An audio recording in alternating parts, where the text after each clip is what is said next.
พี่น้องเป็นมือวันที่3แล้วที่ว่าเฮ็ดครัวเนาะก็เกือบสำเร็จแล้วเนาะไปเบิ่งไกลๆเนาะไป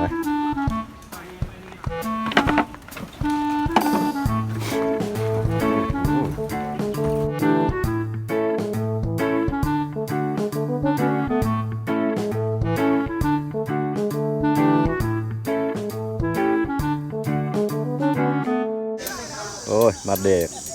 มัดเด็กครั้งที่2แล้วเลยพี่น้อง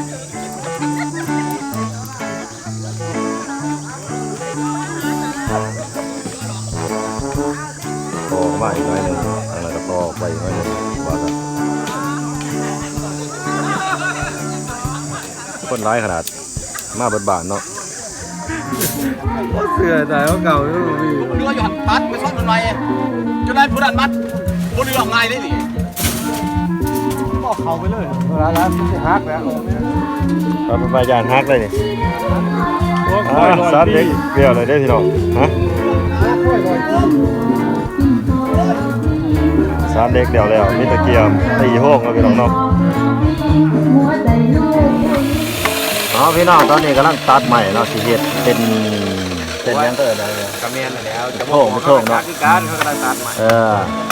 เป็นกระแพงกันปูนใบเนาะเพราะว่าเป็นสิเทลวดเลยมืออื่นคือว่าเป็นมือเซตเสียนเนาะกล้วยมันจะการเมืองโอ้โหกูจะมาโกงก่อนใหม่ตัว3.4ความสมบูรณ์พี่น้องเอกว่าเจ็ดสักกี่โง่วัดน้องเรา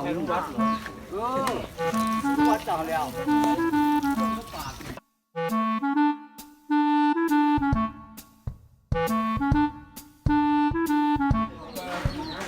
โอ้นี่แนวกินอยู่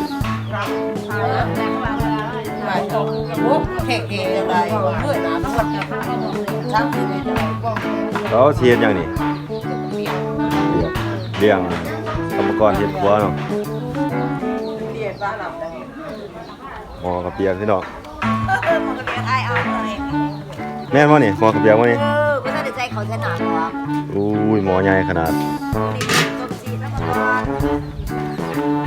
เสียขึ้นหน่อยแท้สิแต่ตอนในเดียวเลยต้มข้าวเปียกมันนี่เลี้ยงกรรมกรเฮ็ดครัวเนาะเฮ็ดครัวบทบาทนั่นแหละเลี้ยงตัวข้าวเปียกสรุปตัวข้าวเปียกว่าซะ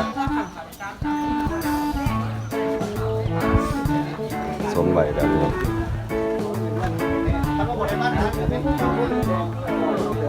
สมควรเลยตอนนี้เขากำลังเกี่ยวอยู่แถวนั้นก่อนเนาะจุกเกียร์จุกยังไหวก่อนตั้งเสาตั้งยังไหวเพราะว่าสิเทว่าเดียว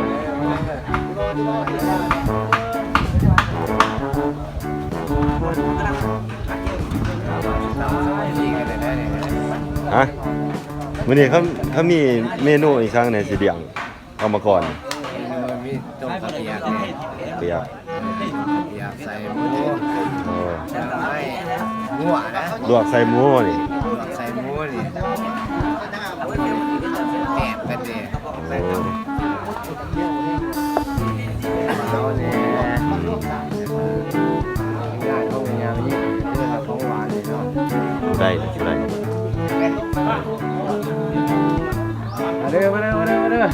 ลูกว่าเห็นหนังเป็นลูกซอง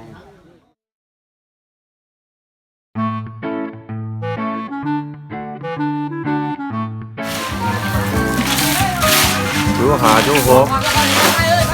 จู3จู4ตอนนี้เอาก่อนพยายามไม่ยิ่งจะโอ้ไม่เงินเลย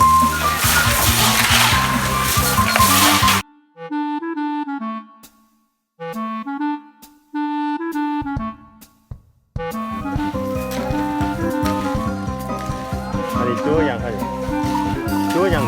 จูที่เท่าไหร่จู1จู2ก่อนจู1จู2หมดเลยนะ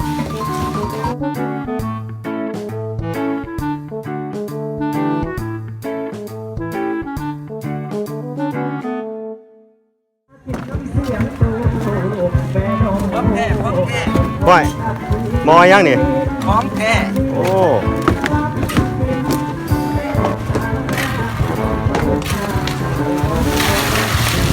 เท่แล้วพี่น้องเอ้ยโมล่นก็จะได้ขี้แล้ววันนี้เนาะโมล่นก็จะได้ไตแล้ว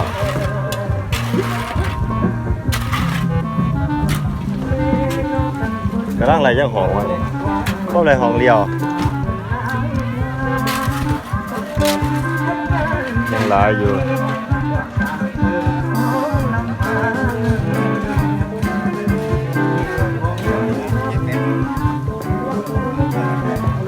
คะแนนแป้งหนานะ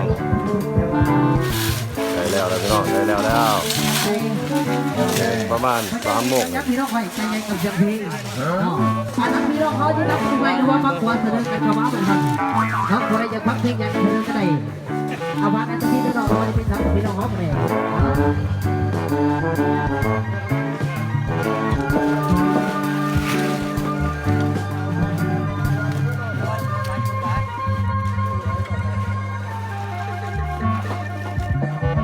แล้วโอ้ใกล้ชิแล้วสิ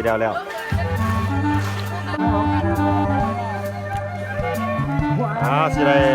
ไต่กับได้บอลลนนี่แหละปีใหม่ปี2020นี่ก็สิขี่รถสบายพี่น้องเลยฮะได้มากินแล้วเนาะ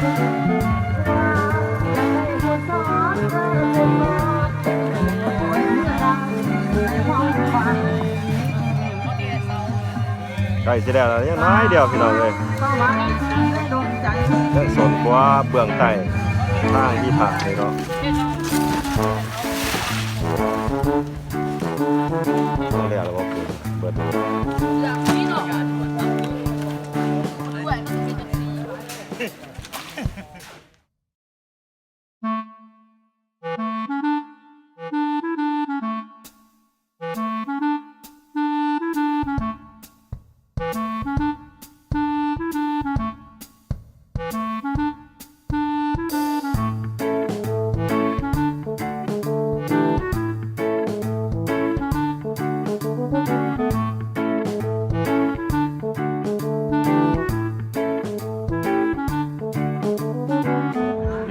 าแต่ที่ผ่านแน่ว่าสั่นมาซอยบนนี้เนาะ30 คน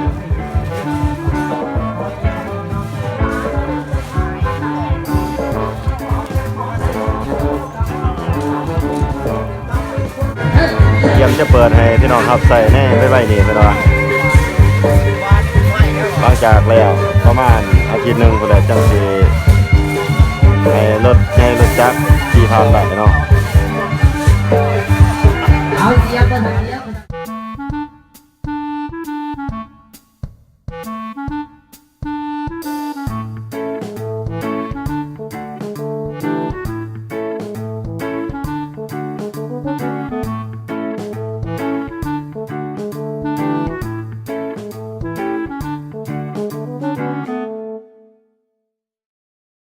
ห้เขาเมื่อได้แหละ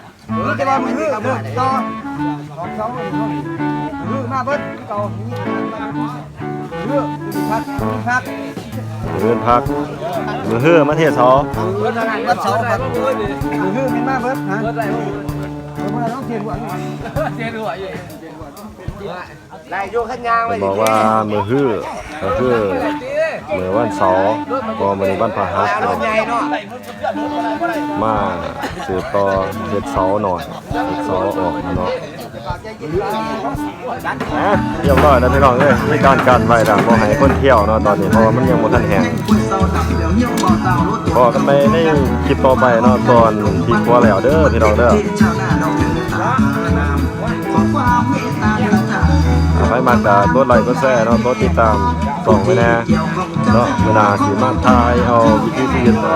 ชาวบ้านเฮามาให้พี่น้องเบิ่งเด้อเอาไปแล้ว